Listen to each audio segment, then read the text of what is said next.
All right, so we should be live. And look, your boy's on camera. Oh my God. Yo. So, okay, once again, we were supposed to be doing a Twitch live stream, but unfortunately, that's not happening today because OBS is having issues and Elgato is having issues. And so, because of that, no Twitch live stream today. And it's very, very frustrating. It is. It's extremely frustrating. But what can you do? What can you do?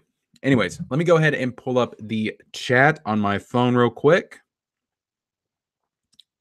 Wait for some people to get in here. Let's see.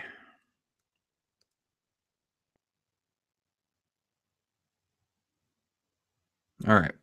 So I got the chat pulled up. Now we're just waiting for people to get in here.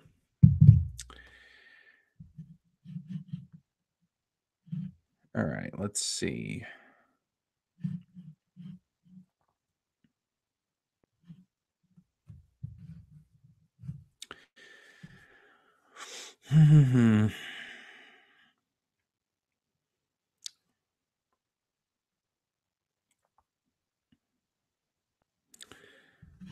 Go ahead and pull up some images that we're going to be taking a look at today.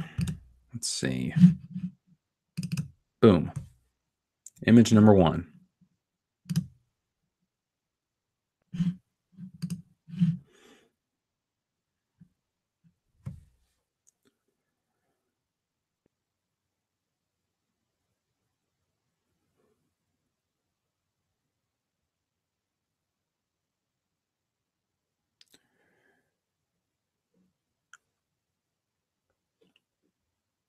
Don't know how many people we're going to get in here. I mean, this stream's kind of last minute, but it is what it is. It is what it is. And yeah, before I start talking too much about the Twitch situation, I'm going to wait for some more people to get in here because it is important that we talk about it, because it is starting to become a major, major pain in my side. It really is.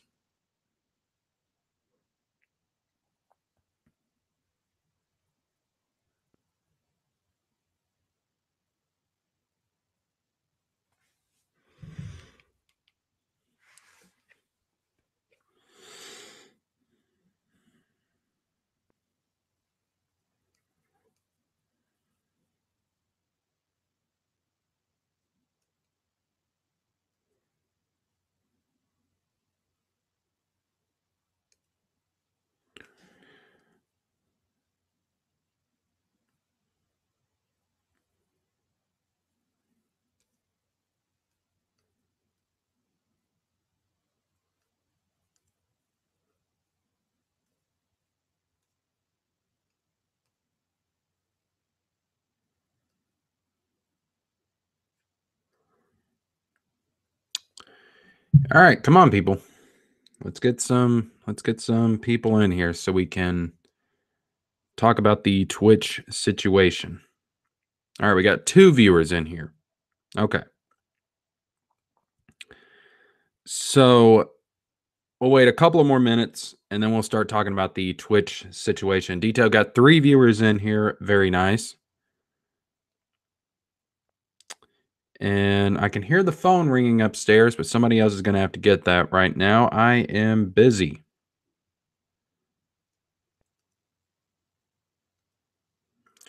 All right, wait one more minute and then we'll start getting into why we're not having a Twitch stream today.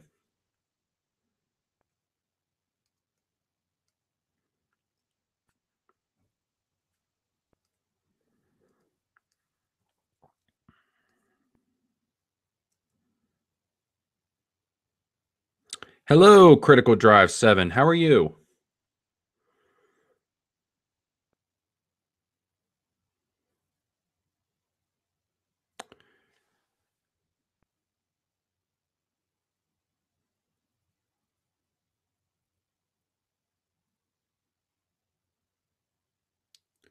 All right, so it's 10:40. Let's go ahead and start talking about some stuff.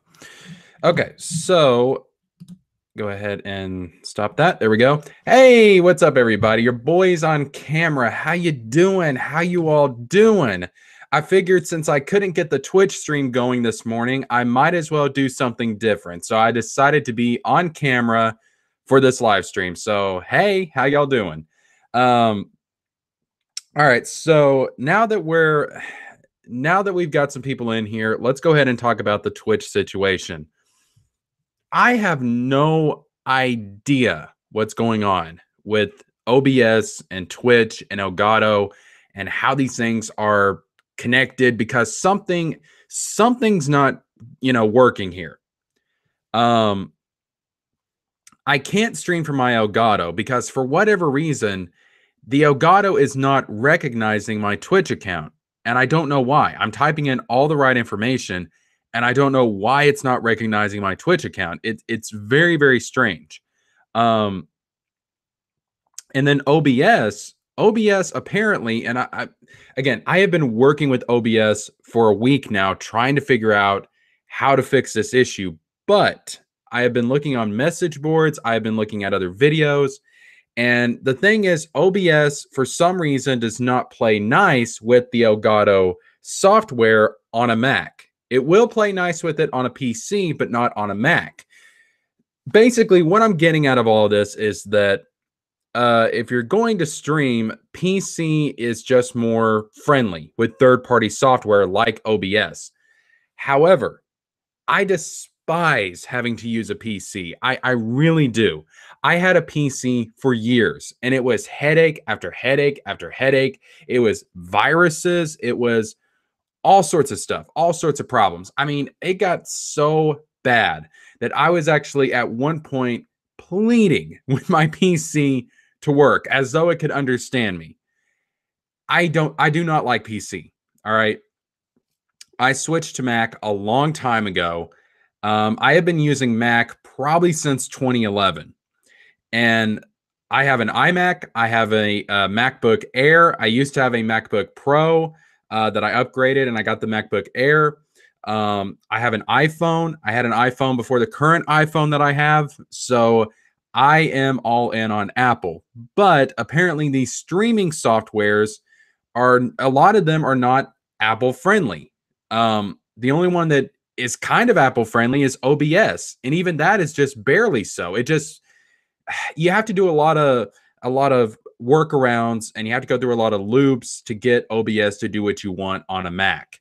However, with things like XSplit and I think it's Streamlabs, I believe, all of that stuff is PC exclusive.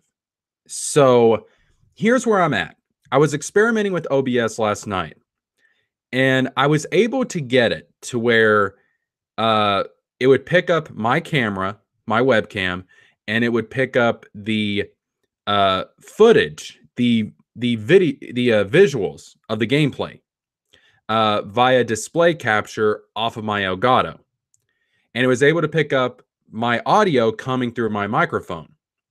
However, I still haven't got this fixed. This is why we're not streaming on Twitch today. But I cannot get OBS to pick up the game's audio. It will not pick up audio from the actual game. That's very annoying because that's crucial. That is crucial to the streaming experience, and I cannot get it to pick up the game audio. And I don't know why. I do not understand why. I don't know. So I'm still working with it, still trying to find a solution to it. And at this point, I'm tired of promising you guys every single week, oh, this week is going to be when we do the Twitch live stream for sure. So at this point, to save us all a lot of frustration, I'm just going to say we get to Twitch when we get to Twitch. When I get this figured out, when I get this issue solved, when I get this problem solved, that's when we're going to transition to Twitch. I'm not going to set a precise date. I'm not going to say next Friday. I'm not going to say first of the month. It's just whenever I get this problem fixed, whenever I get everything settled, that's when we're going to start, transitioning over to Twitch. I apologize, but what can you do? I'm working on it, guys. I really am.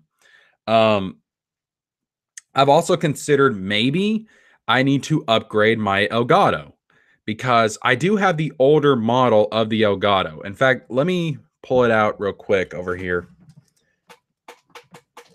Let's see. Okay. So I have the older model of the Elgato. This is not the Elgato HD60.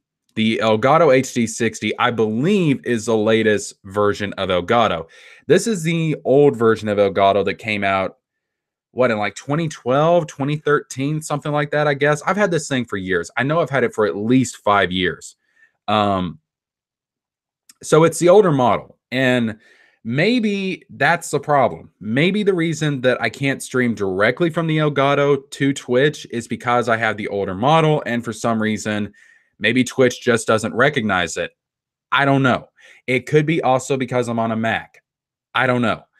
I'm going to have to do some more research. It's very frustrating. I mean, I expected, with streaming, it's something new. It's not something that I'm used to. I expected there to be a learning curve, but this is just ridiculous. I mean, it really is. And honestly, I feel like when it comes to third-party software, a lot of third-party software, I think, should be compatible with both PC and Mac. It really should, because it's 2018, for God's sakes. There is no excuse for why third-party software cannot be compatible with both Mac and PC. Now, I understand first-party software, obviously, that's exclusive to the systems, obviously, because that's what's going to draw you in to one system or another. That's what pushes you to buy one system or another. But third-party software, I feel, should be compatible with both Mac and PC. So it's 2018. We shouldn't have these huge divisions amongst the two operating systems. But I can tell you right now, I am not going back to PC just for streaming. Absolutely not. I left PC years ago, and I never want to return to that world again. Look, Mac is not perfect, but I would much rather deal with the problems I have to deal with on a Mac than I would have to deal with the problems that I used to have to deal with on a PC. So that's where we are. I'm going to continue to work on trying to get everything set up for Twitch, but until then, Twitch is on indefinite hiatus. All right, indefinite delay. That's where we are. All right, let's take a look at the comments real quick.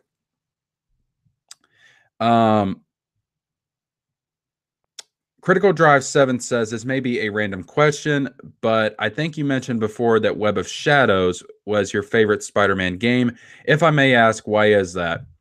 And Red Bandit said, hey, hello, Red Bandit.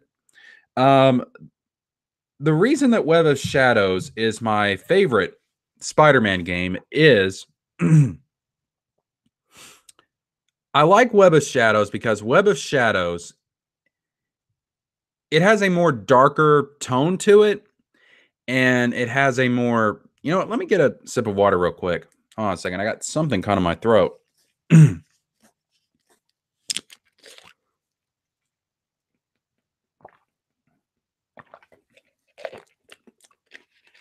There we go.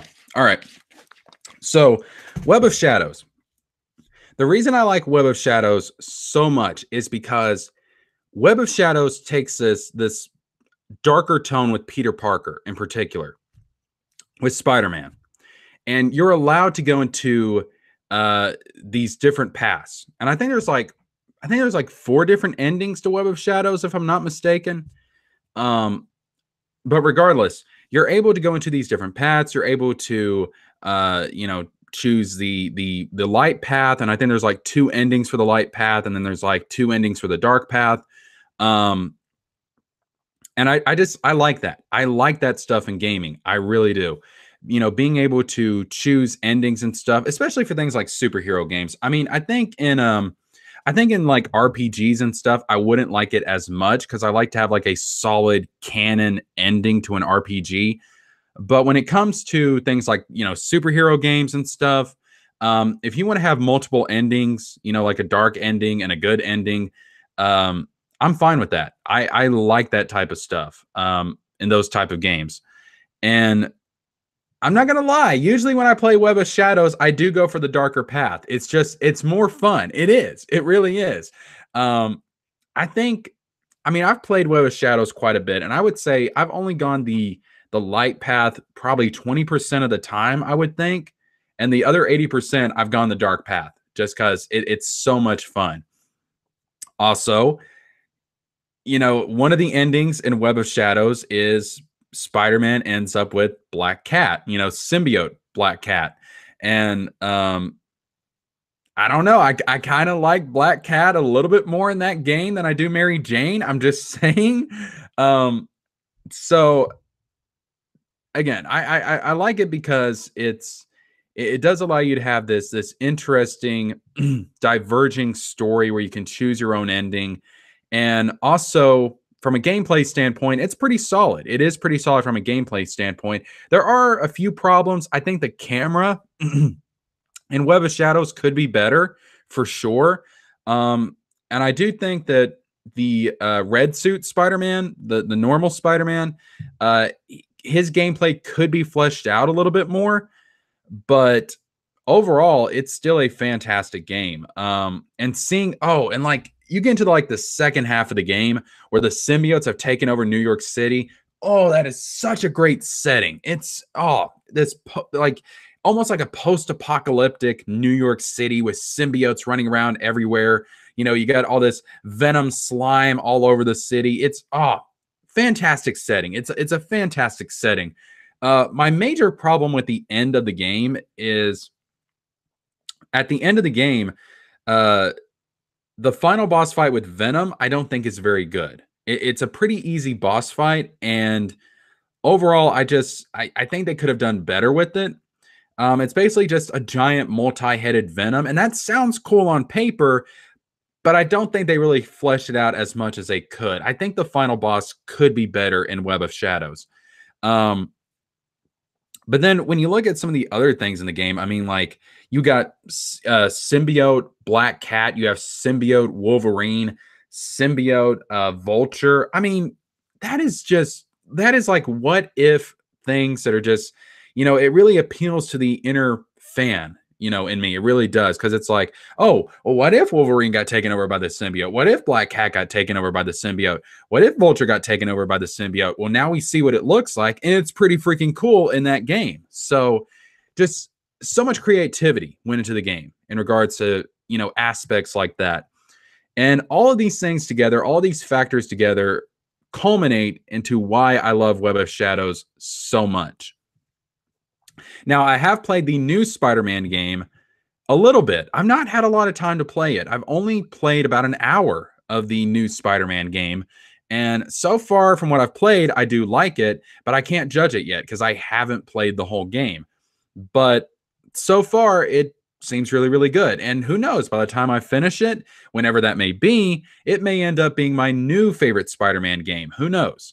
If I was to tell you right now, though, I would say top 3 Spider-Man games for me would have to be Web of Shadows is number 1, Ultimate Spider-Man is number 2, and Spider-Man 2, the video game, the original Spider-Man 2 movie video game would have to be number 3. So Web of Shadows number 1, Ultimate Spider-Man number 2, Spider-Man 2, the movie, the video game, number 3. Those are my top 3 favorite Spider-Man games. I love them. All right, so let's go ahead and switch over to these pictures that we have. We have some new Kingdom Hearts screenshots that have come out that we're going to take a look at. So let me go ahead and screen share that for you guys. Boom. All right. So you guys should be seeing this picture right now on your screen. It is Hercules and Sora looking at Phil and Megara on Pegasus. All right, so let's talk about this. Yesterday, I was wondering, where is Phil? Where is Phil? We didn't get to see Phil. Well, now we see Phil. Phil is in Kingdom Hearts 3. It is confirmed.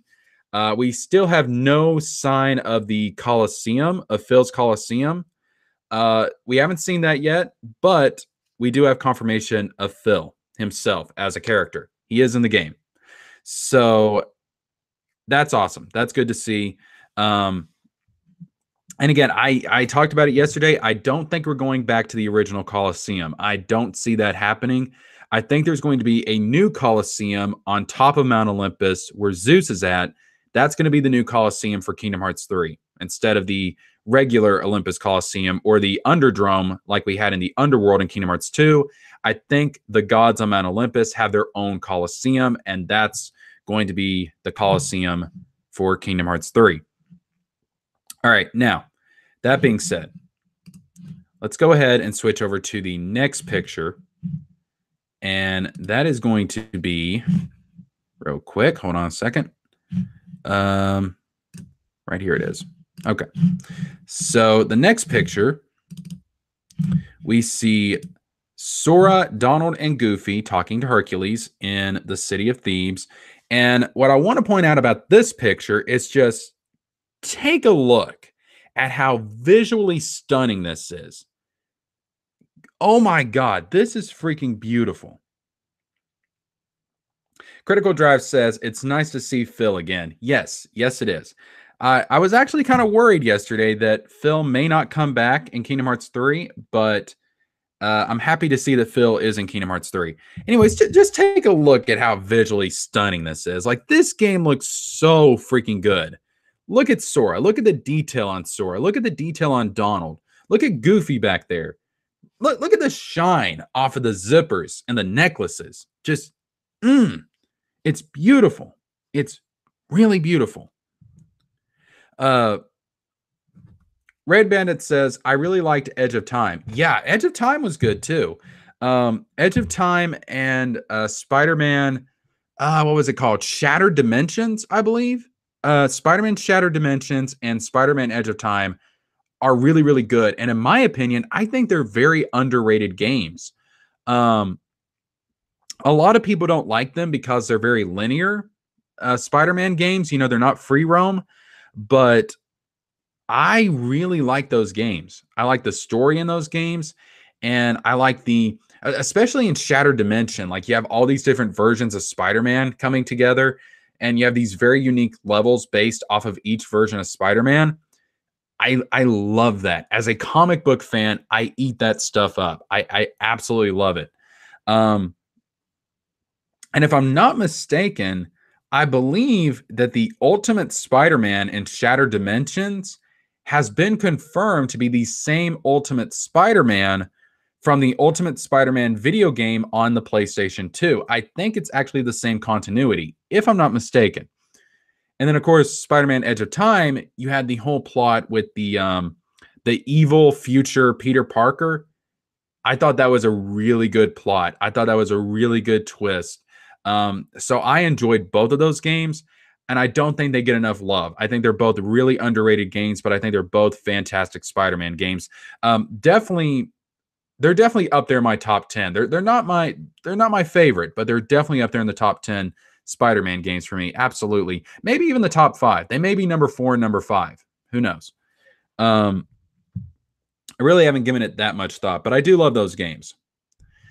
Critical Drive 7 says, Sora looks extremely close to looking like he came out of Advent Children. Yeah. I mean, Kingdom Hearts, I think Kingdom Hearts 3 has a more cartoonish style to it. It's not as realistic as Advent Children, but he does look really good. All right, so moving on to the next screenshot. Whoa, that was a weird effect. Okay. Hello. All right.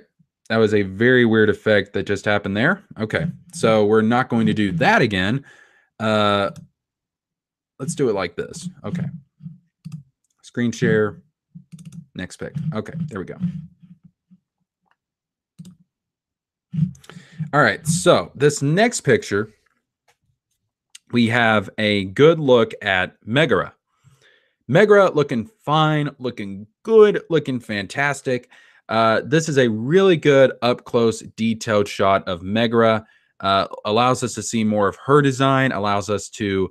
I really love her eyes. I love her eyes. I don't know what it is, but for some reason, purple eyes are just so mesmerizing to me. I love characters with purple eyes. I think it looks fantastic. Um, again, she looks great. She looks really, really great. A great, nice close-up look at Megara. She looks good. All right, so let's go ahead and take this screenshot off by doing this instead. And yes, that is much better. Okay. So the next screenshot that we're going to look at is one that we've actually seen from the trailers. And there we go. All right. So this one is Hercules, Sora, Donald, and Goofy confronting the Ice Titan, the Lava Titan, and the Wind Titan. And we've already seen this in the trailers, but this, this is a more a better look at it. Basically, we can get more details from this instead of just seeing it in the trailers, where it was just like a very brief scene and we couldn't really get a lot of detail from it. Here we can see this moment in greater detail, and the Titans look epic. Seriously, look at the Ice Titan over here. The Ice Titan over here, has more gloss, more sheen. More of what you would expect from the gloss and sheen of actual ice. And then we have the Lava Titan, who, in my opinion, is the most impressive looking Titan in the game. Look at this guy, man. Like the lava just oozing off of this guy. You can make out like his fingers and like the lava just oozing off of his fingers, and then like the top part of his body, like his head and the top part of his torso, the charred area, the black with the red, and it looks so good. And then like the inside of his mouth, just fantastic effects going on here. It just looks amazing. I love the design of the Lava Titan. He looks so freaking cool. And then we have the Wind Titan, basically a giant tornado with eyes, but the Wind Titan looking cool as well. And I'm actually kind of curious how they're going to fight the Wind Titan because, obviously the Ice Titan has a physical body. The Lava Titan has a physical body. But the Wind Titan is a tornado. It is just wind. So how are they actually going to attack the Wind Titan? I mean, I know in the movie, Hercules somehow, some way was able to physically grab the Wind Titan and suck up all the other Titans inside of it and then like threw it out into space. But, how do you physically touch wind? Like, it doesn't make sense. So I'm interested to see how they interact with the Wind Titan in this boss fight. But this is going to be an epic boss fight. And think about this, guys. Olympus is the first Disney world that we get to visit. And we're going to have this epic boss fight with 3 of these Titans at the same time. That's going to be absolutely insane. This is going to be one hell of a boss fight on a completely different scale from anything that we've seen in any of the Kingdom Hearts games. And it's just the first Disney world in the game. That's crazy when you think about it. But anyways, that being said, let's go ahead and move on to the next picture. And that is the picture of, let me pull it up real quick. That is the picture of Hercules with Zeus. Now, Zeus is looking fantastic. Absolutely fantastic. I talked about how good Zeus looked in yesterday's live stream, but let me look at the comments real quick. Red Bandit says, maybe instead of the Hades Cup, they'll have a Zeus Cup, which will be on Mount Olympus, kind of like what they did in Kingdom Hearts 2 with the Hades Cup. Yeah, I think that's probably going to happen. I think that's very likely that they'll have a Zeus Cup. In fact, assuming that there's going to be 4 tournaments like there were in Kingdom Hearts 1, all 4 tournaments are probably going to be named after different gods. Probably, like we could have the Hermes Cup and then the Ares Cup and the Athena Cup and the Zeus Cup, something like that. Maybe the Hera Cup, who knows? And I do wonder, are we going to see the other Greek gods in Kingdom Hearts 3? Like, are we going to see Hermes? Are we going to see Ares? Are we going to see Hera, because in actual Greek mythology, Hera was not Hercules' mother, but in the Disney continuity, Hera is Hercules' mother. So are we going to see Hera in Kingdom Hearts 3? Could be possible. But anyways, looking at Zeus here, Zeus looks fantastic. I mean, seriously, just look at the lighting. I really want to focus on this. Look at the lighting on Zeus. He looks so godly, so mystical, so divine with how the light shines on him. He looks fantastic. And then also take a look at his eyes. Zeus also has purple eyes. And I've said before, I love purple eyes on a character. They always seem so mystical and mysterious to me. So Zeus having purple eyes. I don't remember exactly if Zeus had purple eyes in the original Disney film. He may have had purple eyes in the original Disney film, but I don't remember. I do not remember exactly. If you guys know if Zeus had purple eyes in the Disney film, then feel free to tell me in the chat. But I don't remember if Zeus had purple eyes in the Disney film, but he does have purple eyes in Kingdom Hearts 3, and I think it looks really good on him. Also makes perfect sense. I mean, traditionally, purple has been seen as a color that signifies royalty, and Zeus is the king of the gods. He is royalty. So Zeus having purple eyes to signify that he is a king, that he is royalty, makes perfect sense to me. So again, Zeus looking really, really cool. As for when this cutscene might take place, I'm going to go out on a limb here, and I'm going to say that this screenshot shows us a cutscene that is going to be taking place after the battle with the Titans. That's what I think. Because there's a very similar moment in the movies after Hercules shows up on Mount Olympus, defeats the Titans, or no, it's before he defeats the Titans. So actually, this cutscene probably takes place right before we fight the Titans, because I believe in the movie what happens is Hercules flies up to Mount Olympus, and before he confronts the Titans, he frees Zeus from Hades. Because the Titans have like trapped Zeus inside of this rock, and Hercules frees Zeus from the rock. And then afterwards, Zeus has a very similar moment with Hercules, like we see in this cutscene, like we see in this screenshot, where, he's basically congratulating Hercules, saying like, yeah, that's my boy, get him, good job. And that seems to be what's going on here. So this cutscene here probably takes place right before we fight the Titans on Mount Olympus. That would be my guess. Let me go ahead and get another sip of water real quick.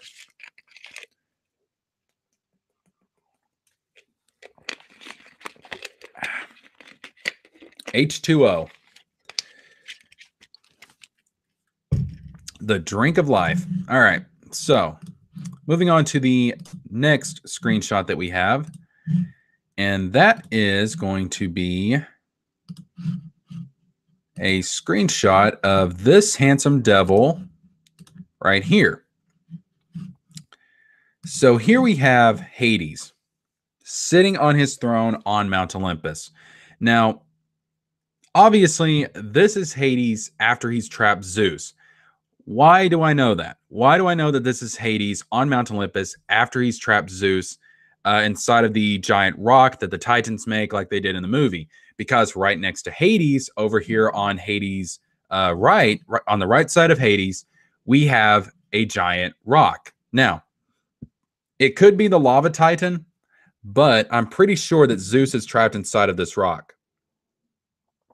And like I said, Hercules is probably going to show up at some point, and he's going to free Zeus from this rock over here to the side of Hades. And the screenshot that we just looked at is going to be the cutscene that follows Hercules freeing Zeus. So that would be my guess. But again, obviously, the plot of the Hercules world, from all these screenshots, from what we can see, it is following the ending of the Hercules movie. It is actually following the plot of the movie. It is Hades finally using the Titans to take over Mount Olympus. and Hercules, along with Sora and the gang, have to show up to stop him. It's following the plot of the movie, which is kind of funny when you think about it, because Hercules, the world of Olympus Coliseum, was first introduced in the very first Kingdom Hearts game all the way back in 2002. And only now, after I don't know how many games exactly, after all of these years, we're just now finally adapting the plot of the Hercules movie into the Kingdom Hearts series. It's crazy because think about how many games Olympus has actually been in the series. And we're just now, after all of these years, finally adapting the plot of the actual Hercules movie. That's kind of crazy when you think about it. All right, so moving on to the next screenshot. And that is going to be this one right here. Give me a second to pull it up.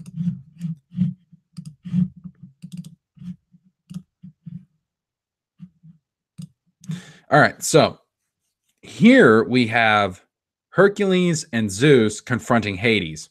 Now, this one I'm pretty sure is definitely after the boss fight with the three Titans. After we defeat the Wind Titan, the Ice Titan, and the Lava Titan, this is probably Hades, because if you notice, Hades is red. He is fired up. He's in his, enraged form. So Hades is probably angry that the Titans have been destroyed. And he's failed. He's lost. Sora, Donald, Goofy, Hercules have beat him. They've destroyed the Titans. And he's mad about it. He is angry. So now we have Hercules and Zeus confronting Hades. And it's going to be interesting to see how this plays out, because in the Hercules movie, of course, we know that Megara actually died and her soul got sent to the underworld, and Hercules went into the underworld to rescue Meg. That's how it played out in the movie. However, since we haven't seen any hint of the underworld, since we haven't seen any clues that show that the underworld is going to be in Kingdom Hearts 3, I don't think it's going to play out like it did in the movie. I don't think we'll be visiting the underworld in Kingdom Hearts 3. I don't see that happening. Instead, what I think we could see here is actually something very different from the movie. And I think Hades' fate in the Kingdom Hearts series could be different from his ultimate fate in the movie. As we all know, in the movie, Hades got trapped inside the River of Souls in the underworld. However, in Kingdom Hearts, I think something very different is going to play out. Take a look at the expressions on Zeus's face and Hercules' face. They don't look angry. They do not look angry.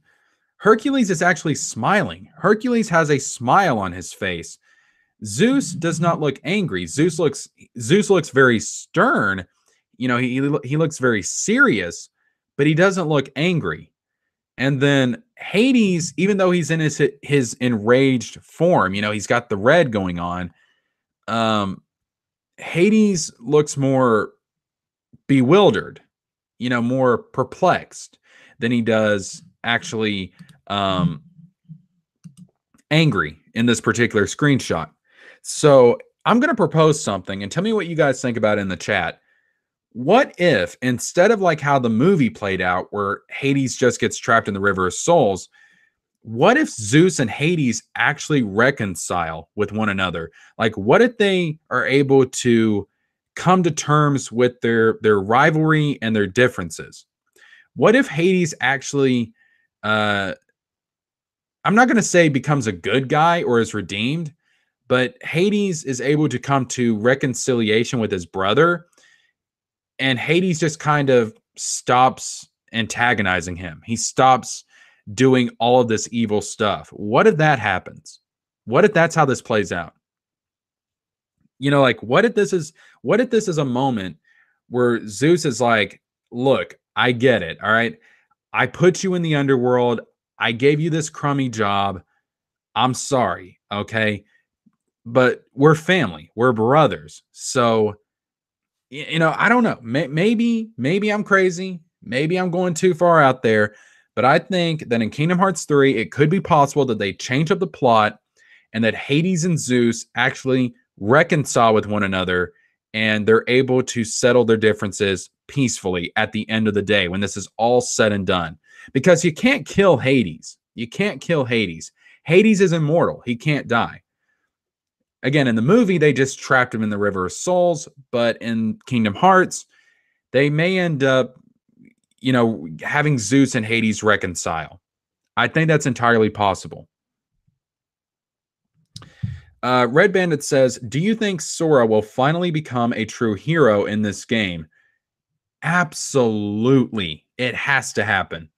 Because ever since Olympus Coliseum was first introduced into the game, that has been Sora's story arc in this world. That has been Sora's character development arc in this particular world. In Kingdom Hearts 1, he became a junior hero. Kingdom Hearts 2 still hasn't become a hero yet officially. But I think in Kingdom Hearts 3, I think, yes, Sora is finally going to become a hero. Because I truly think that Kingdom Hearts 3 is probably going to be the last time that Olympus Coliseum shows up. I think this will be the last game where we get Olympus Coliseum. Because after this game, where else do you go with this world? We've been to the underworld. We've been to the Coliseum. We've been to the city of Thebes. And now we're going to the realm of the gods. We're going to the top of Mount Olympus. So where else do you go with this world? I don't think you can go anywhere else.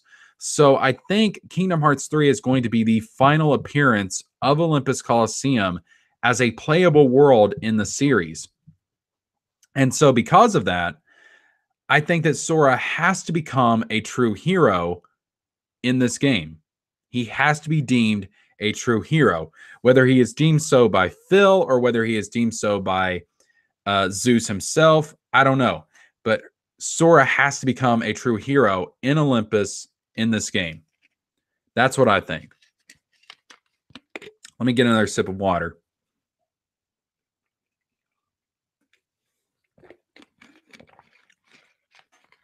All right, so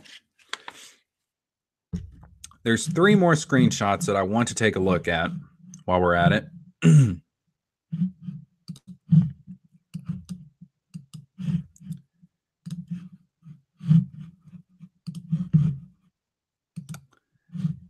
And there we go. All right, so this next screenshot is very interesting.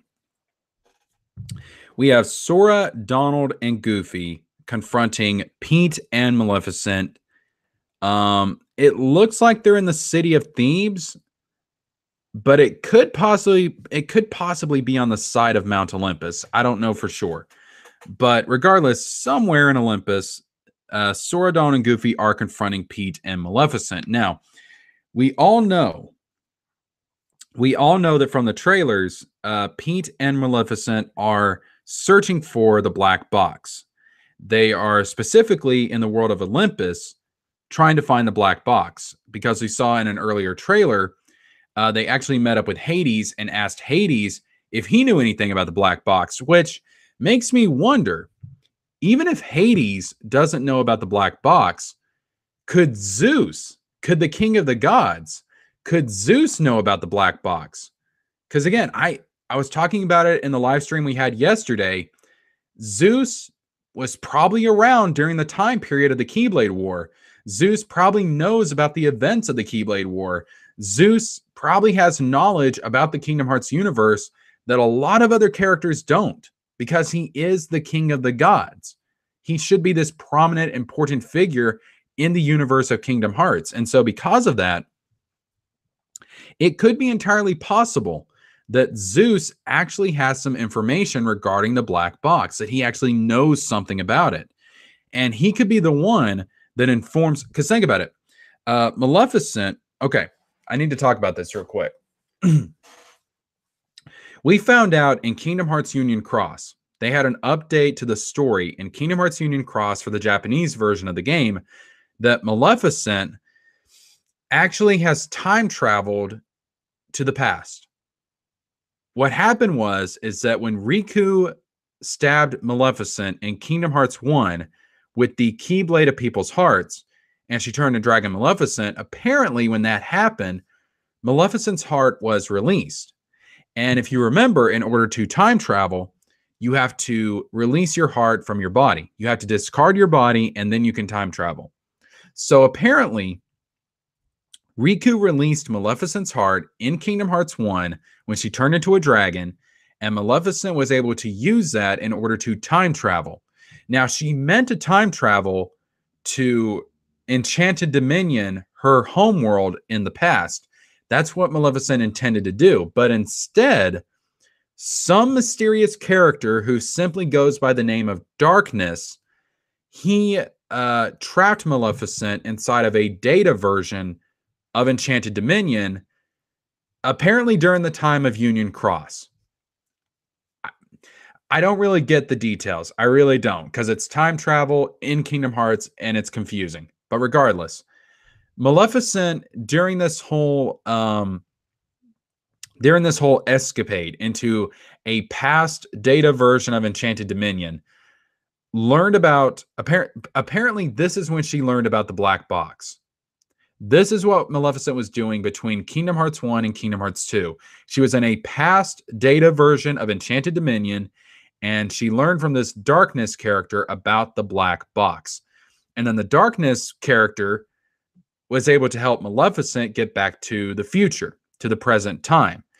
And he had her time travel back to the future, and that is how she was able to reappear in Kingdom Hearts 2. So I know it's confusing, but basically Maleficent time traveled at some point and then time traveled back to the present by the time of Kingdom Hearts 2. But during her time traveling, she learned about the black box. And that's how Maleficent knows about the black box. That's how she knows about the Book of Prophecies, all of that stuff. That's how Maleficent knows about that stuff. So let me take a look at the comments real quick. Would Kingdom Hearts 3 be Maleficent's potential last game that they appear in? Would Kingdom Hearts 3 be the last time we see Maleficent? I don't think so. No. Because I think Maleficent's search for the black box, I think Maleficent's role in Kingdom Hearts 3 has less to do about the plot of Kingdom Hearts 3 itself and more about tying into the next saga. Because I think Maleficent's search for the black box, I think, is going to be one of the things that sets up the plot of the next saga.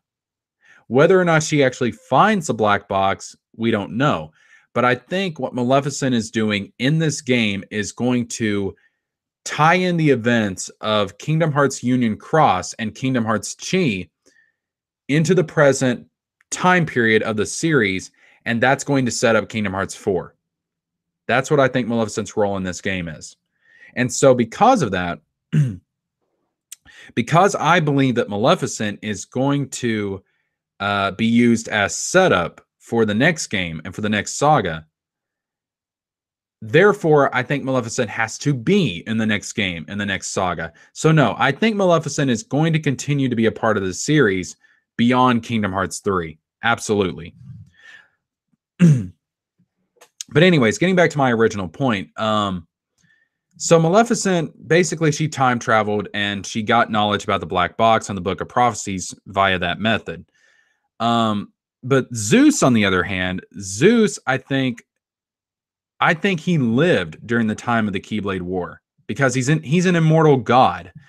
And I think Zeus has knowledge about the black box. I think he has knowledge about maybe the Book of Prophecies. He has knowledge about the Keyblade War. I think he has some knowledge about that. And so somehow, some way, Sora and the good guys have to figure out, they have to become aware of the black box. Because we know that Xehanort's aware of it. We know that Maleficent's aware of it. So how did the good guys find out about it? Because I doubt Maleficent's just going to tell them. So I think they have to find out some way. And what if Zeus is the one that informs the good guys about the black box? And that's how they learn about it. And that's how they know, oh crap, Maleficent and Xehanort are looking for this black box. And if they find it and they open it, something really bad is going to happen. We have to stop them, and they find out all of this information from Zeus. I think that is very, very likely. Let's see. Red Bandit says, do you think the conversation with Maleficent is taking place before or after Sora's talk with Xigbar? Because it looks like it's in the same area. You know what? I think you're right. I think you're right. Because the stuff with Xigbar that we saw from the trailers did take place in an area that was very similar to this. That's a good observation. I didn't even think about that. That is a good observation, Red Bandit. I don't know if it's before or after Sora talks with Xigbar, but I think it has to be around the same time for sure. I think those two cutscenes, what we're seeing here in this screenshot and what we saw with Xigbar in the trailers, I think they take place around the same time. That's a good observation. I didn't even think about that. All right, so moving on to the next screenshot. We've got 2 more to go, and these next couple of screenshots are going to be very interesting. So let me go ahead and pull the first one up.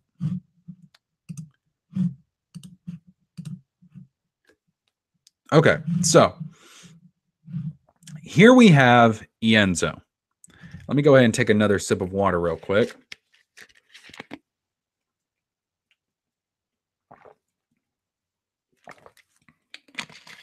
All right, so here we have Ienzo.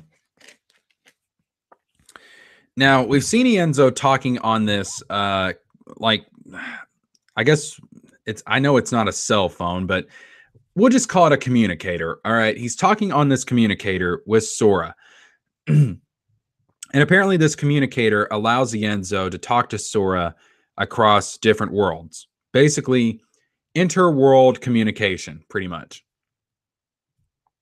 So Ienzo is turning out to be a very fascinating character in this game because Ienzo is obviously helping Sora. And he's obviously got some of his own machinations, some of his own plans going on. We don't really know what exactly. A lot of people are speculating that Vexen and Demyx are actually working for Ienzo. Even though we've seen that Vexen and Demyx have yellow eyes, which would imply that they're actually working for Xehanort, a lot of people think that those are actually just contacts or some kind of invention from Ienzo to make it look like they have yellow eyes, to make it look like they've been Norded, when in truth, they're actually working for Ienzo.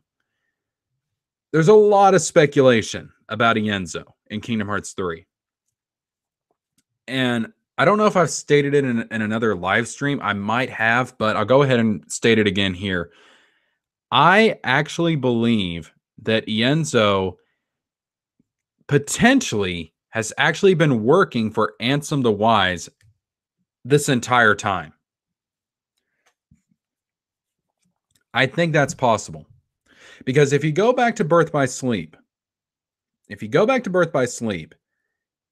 Ienzo seemed to be really close to Ansem the Wise. We know that Ienzo was an orphan, and that after he was orphaned, Ansem the Wise took Ienzo in. So Ansem the Wise was pretty much Ienzo's adopted father. And they look to be pretty close from what we saw in the secret ending of Birth by Sleep. So after I saw that scene with Ienzo and Ansem eating ice cream in the secret ending of Birth by Sleep, I was left wondering, why the hell did Ienzo betray Ansem the Wise? They seem to be really close to each other. The man seemed to be Ienzo's adopted father. Why would Ienzo betray him? It just didn't make sense to me. And then I started thinking, what if he didn't betray him? What if Ienzo has never betrayed Ansem? What if Ienzo became a nobody for the sole purpose of infiltrating Organization 13 so that he could spy on Xemnas and on the other members of the organization and then report all of that stuff back to Ansem the Wise. I mean, seriously, what if this entire time Zexion was actually a double agent and he was actually secretly working for Ansem the Wise? It's a crazy theory, but it could be true. And so what we're seeing here in Kingdom Hearts 3 is that Ienzo is acting in Ansem's stead because, Ansem the Wise was this wise, intelligent scientist who had all this knowledge about the heart, the heartless, the nobodies. And Ienzo would have all of that knowledge too, plus whatever knowledge that he gained during his time in the organization. So I think Ienzo in this game is basically Ienzo is carrying on Ansem the Wise's legacy. Ienzo is pretty much he's pretty much trying to do what he thinks Ansem the Wise would do. And he knows that Ansem the Wise would want to help Sora, that Ansem the Wise would want to help Sora any way that he could. And so Ienzo is trying to do what he thinks Ansem would do, and he's trying to help Sora any way that he can. And I wonder if at some point Ienzo's work is going to become a problem, become a threat to Xehanort. And we may see a confrontation between Ienzo and the other members of the organization, of the original organization that are working with Ienzo. They may end up in a conflict with the Seekers of Darkness. Could happen. Xehanort may try to kill Ienzo. Who knows? But I think Ienzo is going to be a critical asset to helping Sora in Kingdom Hearts 3. I really do. And I am fascinated to see how Ienzo interacts with Sora. And of course, as we saw in another trailer, may have been the one at the Tokyo Game Show. I don't remember. Could be the one that we got at the Tokyo Game Show. But in one of the trailers, we saw Ansem the Wise actually with Ienzo. And Ienzo was he was bowing his head to Ansem the Wise. And Ansem the Wise placed his hand on Ienzo's shoulder. That to me tells me that, it's either one of two things. Either Ansem is saying, hey, look, I forgive you for betraying me, or it's Ansem saying, you've done a good job. I know you've had to go through a lot, but I know you've always been working for me this entire time. You've done a good job, and I'm proud of you. So it's either him forgiving Ienzo, or it's him, expressing his pride in Ienzo. But Ansem the Wise and Ienzo in Kingdom Hearts 3, their relationship, what they're doing, what their plans are, I find to be extremely fascinating. And I can't wait to see where it goes in the game. All right, so we have one more screenshot that we need to look at. And that is also another screenshot of Ienzo. So let me go ahead and pull it up real quick.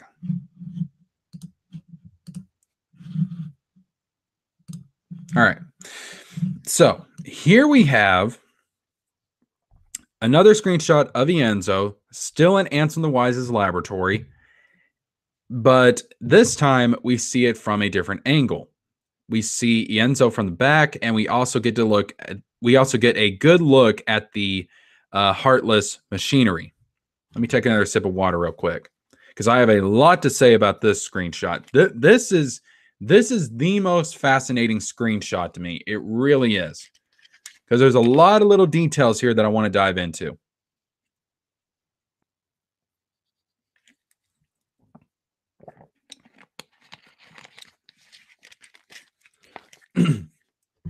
Okay, so This is the most fascinating screenshot out of all of them to me.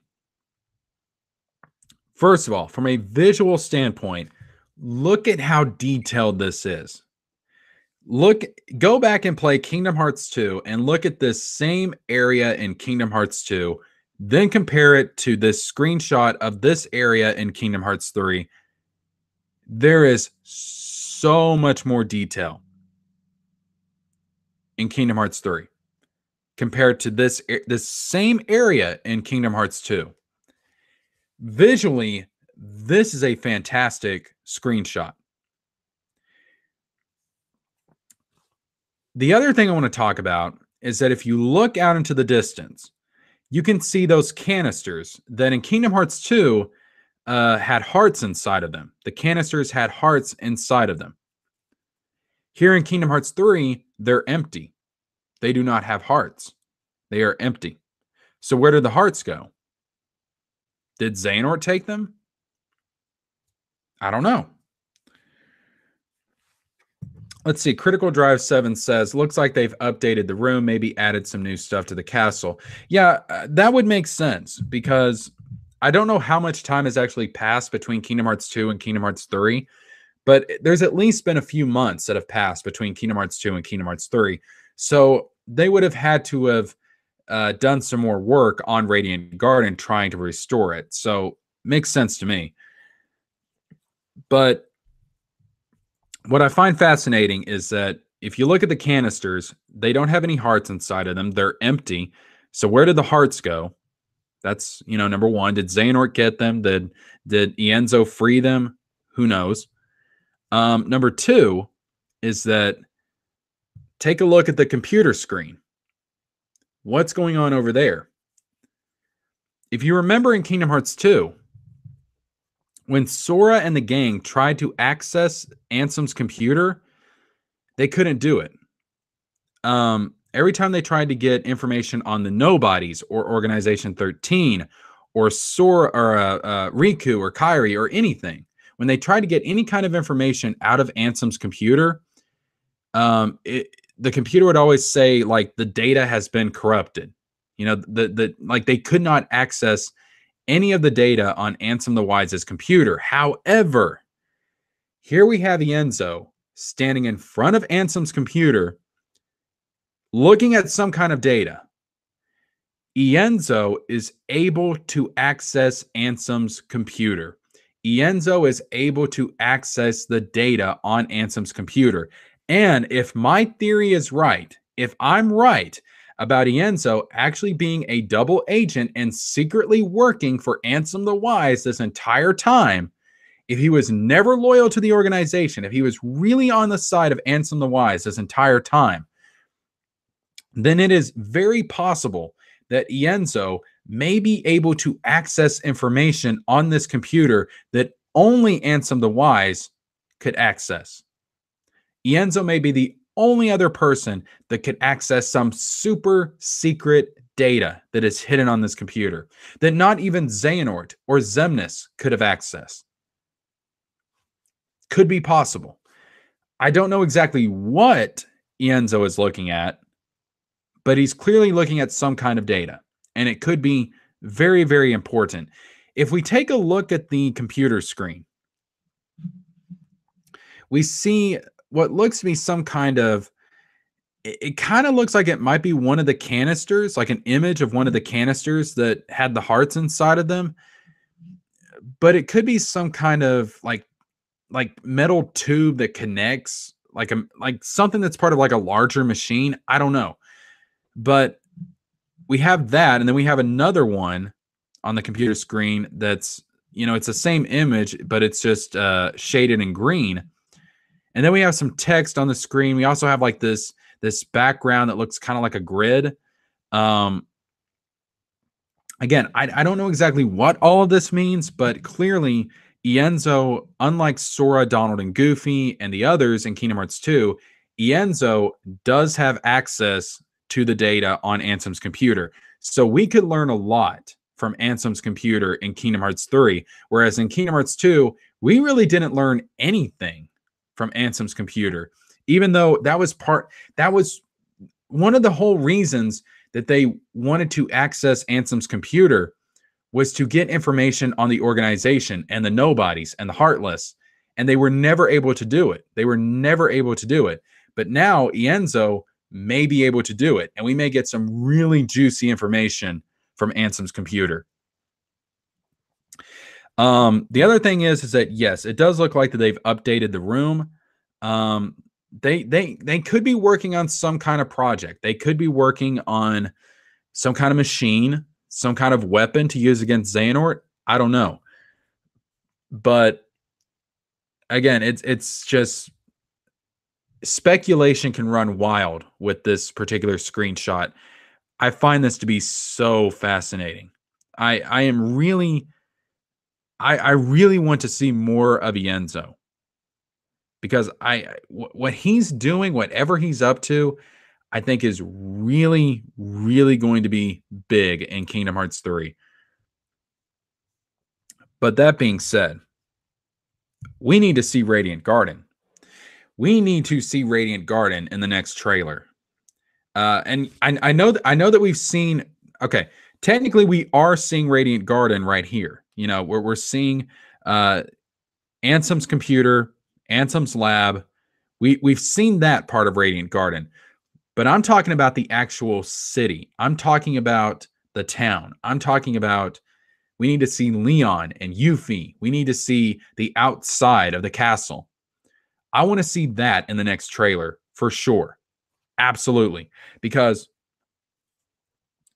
if Radiant Garden is not playable in Kingdom Hearts 3, that is really disappointing. I'm going to be mad. Radiant Garden has to be playable in Kingdom Hearts 3. It has to be. It absolutely has to be.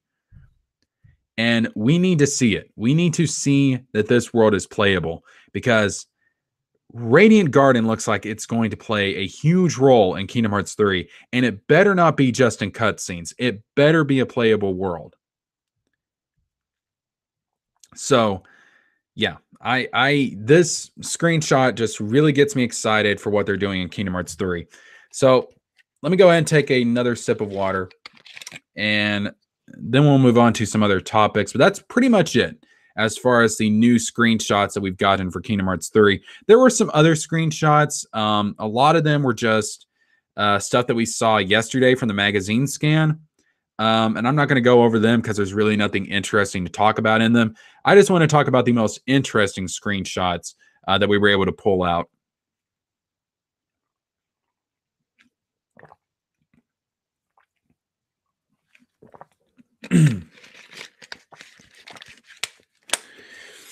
All right, so that being said, that was the screenshots that we got for Kingdom Hearts 3. All of it's looking fantastic. At this point, I am ready for a new trailer. I really want to see a new trailer for Kingdom Hearts 3. Maybe we'll get one at Paris Games Week. In fact, hold on. Let me check something real quick. Okay. Friday, October 19th. So today is October 19th. Let's see. 20th, 21st, 22nd, 23rd, 24th, 25th. I believe next Friday. Next Friday is the 26th. That's when Paris Games Week starts. I think. In fact, let me go ahead and look that up. I've got nothing better to do. I might as well. All right, so let's see. Paris Games Week 2018. What do we got?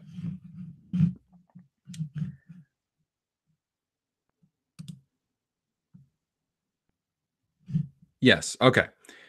Paris Games Week starts next Friday, October the 26th, and runs through till Tuesday, October 30th.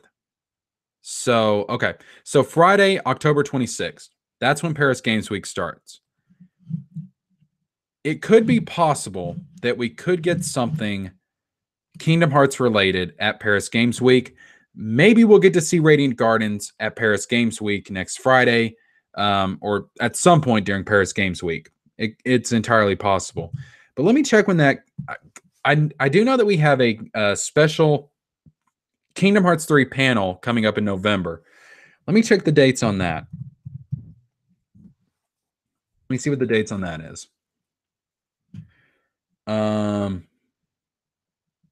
Let's see.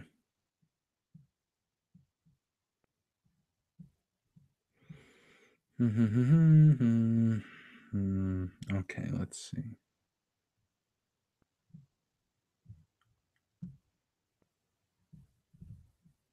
Let's see, is this it?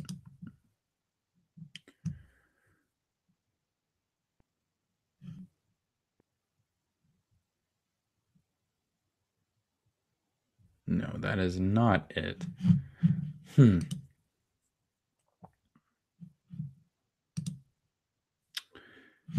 Okay, 1 second, guys. I'm trying to look this up.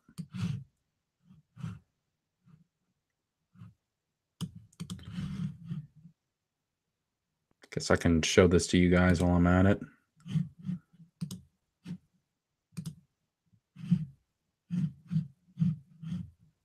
Yeah, there we go. Okay, so you guys can see what I'm doing. All right, so I'm trying to find out when that November event for Kingdom Hearts 3 takes place. Let me just do a Google search. Kingdom Hearts 3 November. See what that does. Okay, here we go.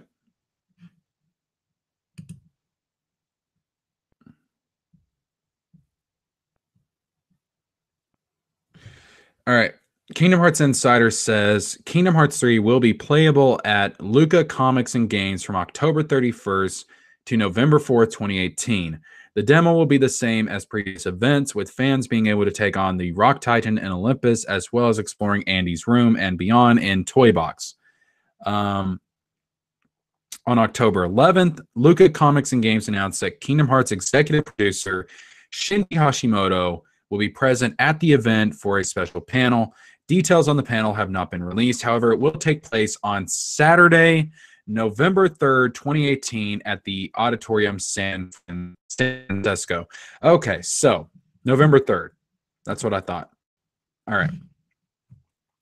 So we are going to get a new trailer either at Paris Games Week, which is next week, starting on Friday, October the 26th, or we're going to be getting a new Kingdom Hearts 3 trailer at the November 3rd special Kingdom Hearts 3 panel at this Luca Comics and Games. So either next week, starting next Friday, Paris Games Week, we could get a Kingdom Hearts 3 trailer there, or we could get a new Kingdom Hearts 3 trailer at the November 3rd special panel. And honestly, I'll be honest with you, I would place more money on us getting a new trailer on November 3rd. Why? Because Shinji Hashimoto is going to be at this Kingdom Hearts 3 panel. And Shinji Hashimoto, usually if he's going to be at an event in person, live, usually they're going to have some big news. Because Shinji Hashimoto, whenever he's at an event, it usually means there's going to be some really big news. So I would say more than likely the next Kingdom Hearts 3 trailer is going to be coming out on November 3rd. And I really hope that we get to see Radiant Garden in the next trailer. I really do. As a playable world, not just as cutscenes, but as a playable world. Maybe we'll even get the Final Fantasy characters. Maybe Leon and the gang will show up in the next trailer. I hope. I really do. But I'm putting my money on November 3rd for when we're going to get the next Kingdom Hearts 3 trailer. Anyways, that being said, it is 11:49. We're going to go to 12 p.m., which is 11 more minutes. Okay. So let me take a look at the chat. I've not looked in a minute. Red Bandit says, have to go to work. See you next time. All right, Red Bandit, thanks for showing up to the stream. Always a pleasure to have you. Thank you for showing up, and I will see you next time. Have fun at work, or try to have fun at work. Critical Drive 7 says, how about gameplay in Keyblade Graveyard? I don't think it's happening.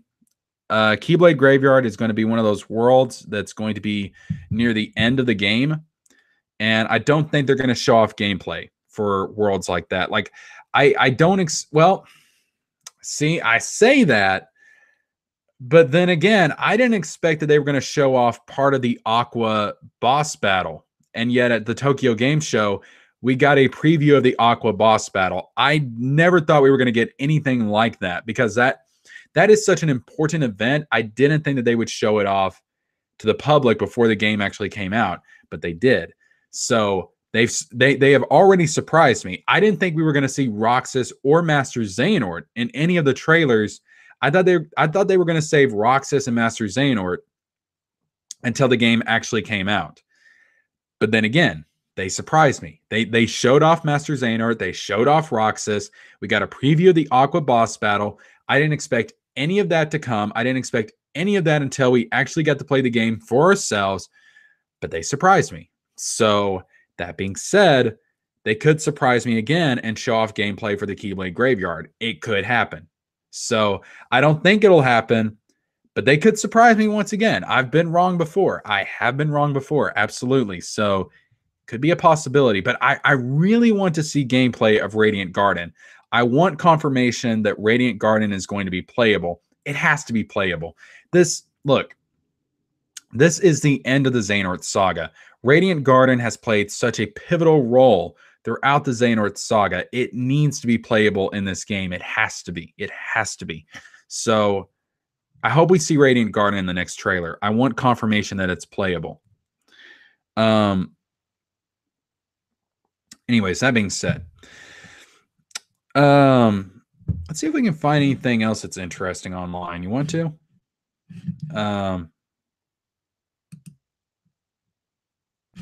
Wait a minute. Hold on a second. Do that, then do this. There we go. Okay.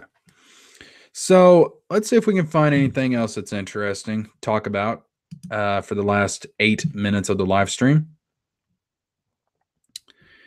Let's see. Let's go to the Kingdom Hearts Insider homepage, and what do we got? What do we have? Talking about the screenshots. We've already looked at that. There's going to be a demo at Paris Games Week. Oh, here we go. Diamond Select Toys to release Kingdom Hearts 3 line. Okay. Yeah. So Diamond Select has been releasing these Kingdom Hearts figures for a pretty decent price. I actually have some of them. Let's see. Yeah, I've got, let's see. Let me, real quick. Let's see.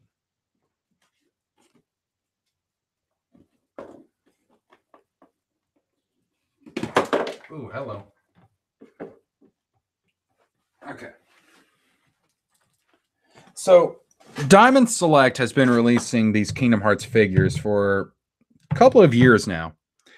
And to be honest with you, they're decent figures, most of them. Some of them do have some wonky facial expressions on a few of them.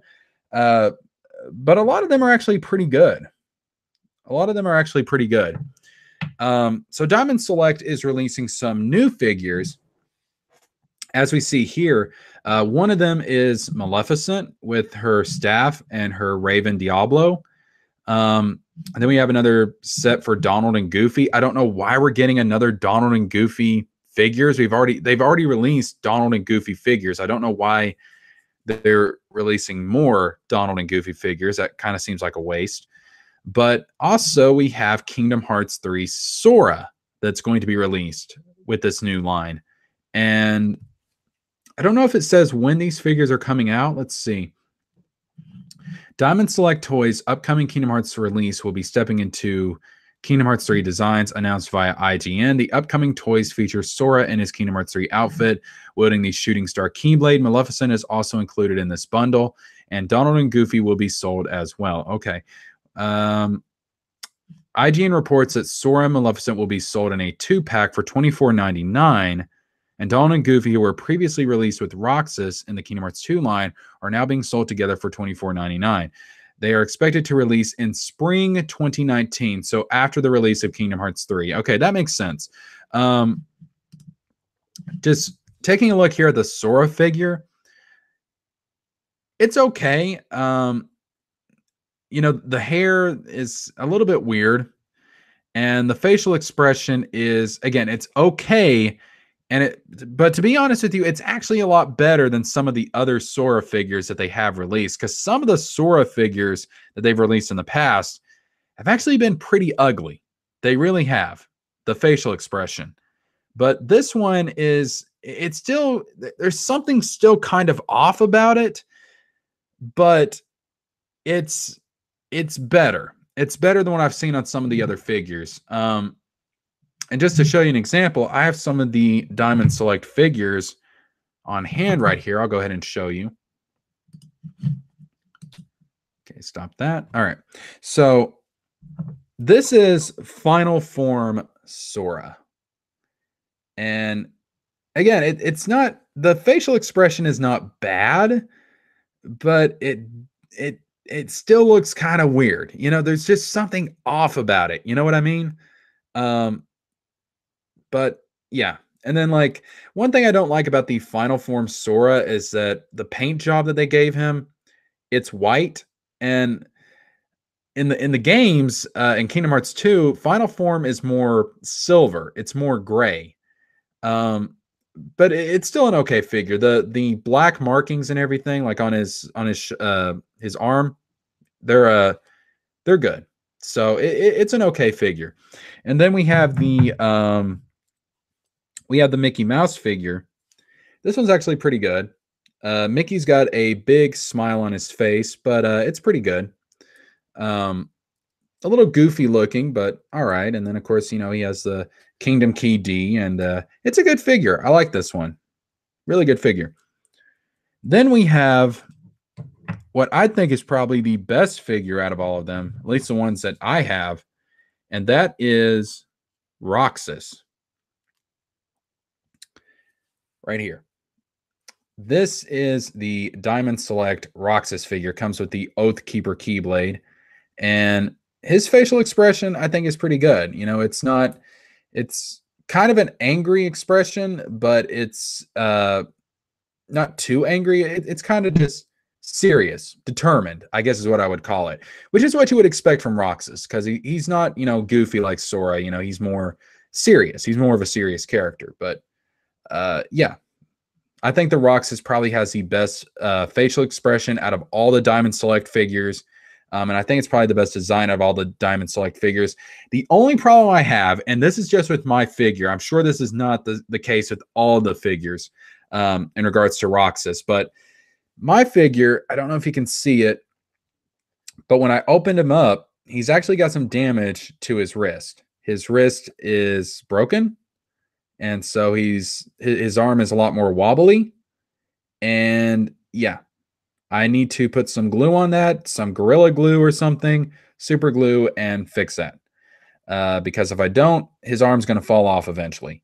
And again, I'm sure not all of the Roxas figures are like that, but mine came with a broken wrist, pretty much. So I need to fix that. But still, overall, it's a really good figure. I think Roxas probably looks the best out of all of them.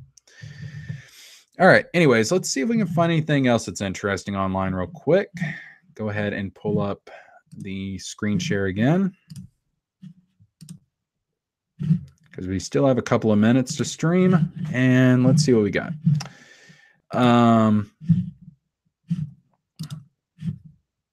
Is there anything else that's interesting on KH Insider?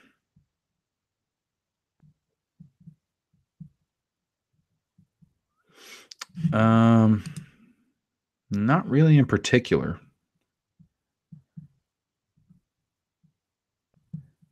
Yeah. I've already talked about the Maleficent Kingdom Hearts Union Cross cutscene, so I don't really need to address that. Okay, let's see if KH13's got anything.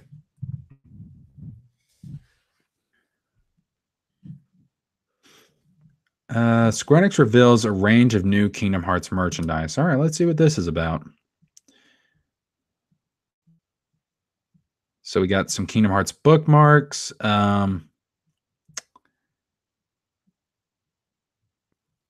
Some Kingdom Hearts stickers, I guess. Yeah. Kingdom Hearts rubber magnets. Kingdom Hearts stainless bottle. Kingdom Hearts vanity pouch. Kingdom Hearts pillows. All right. Okay, I guess. All right. Well, I think that's pretty much going to wrap up the stream. So, anyways, thank you guys for showing up.